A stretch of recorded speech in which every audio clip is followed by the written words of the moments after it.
Genesis 2. Thus the heavens and the earth were completed in all their vast array.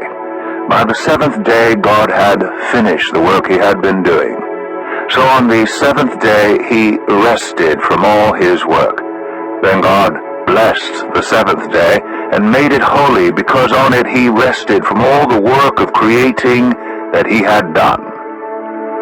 This is the account of the heavens and the earth when they were created, when the Lord God made the earth and the heavens. Now no shrub had yet appeared on the earth, and no plant had yet sprung up, for the Lord God had not sent rain on the earth, and there was no one to work the ground. But streams came up from the earth and watered the whole surface of the ground. Then the Lord God formed a man from the dust of the ground, and breathed into his nostrils the breath of life, and the man became a living being.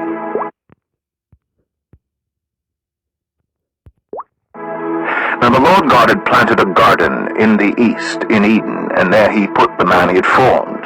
The Lord God made all kinds of trees grow out of the ground, trees that were pleasing to the eye and good for food.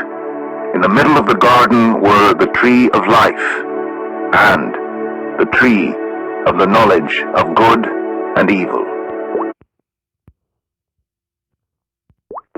A river watering the garden flowed from Eden. From there it was separated into 4 headwaters. The name of the first is the Pishon. It winds through the entire land of Havilah, where there is gold. The gold of that land is good. Aromatic resin and onyx are also there. The name of the second river is the Gihon. It winds through the entire land of Cush. The name of the third river is the Tigris. It runs along the east side of Asher.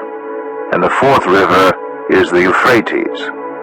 The Lord God took the man and put him in the Garden of Eden to work it and take care of it.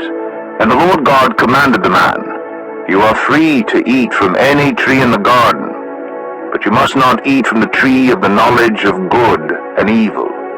For when you eat from it, you will certainly die."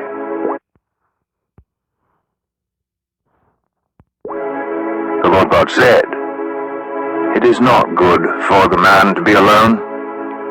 I will make a helper suitable for him." Now the Lord God had formed out of the ground all the wild animals and all the birds in the sky. He brought them to the man to see what he would name them. And whatever the man called each living creature, that was its name. So the man gave names to all the livestock, the birds in the sky, and all the wild animals. But for Adam no suitable helper was found. So the Lord God caused the man to fall into a deep sleep, and while he was sleeping he took one of the man's ribs and then closed up the place with flesh. Then the Lord God made a woman from the rib he had taken out of the man, and he brought her to the man. The man said, "This is now bone of my bones and flesh of my flesh. She shall be called woman, for she was taken out of man." That is why a man leaves his father and mother and is united to his wife, and they become one flesh. Adam and his wife were both naked, and they felt no shame. Genesis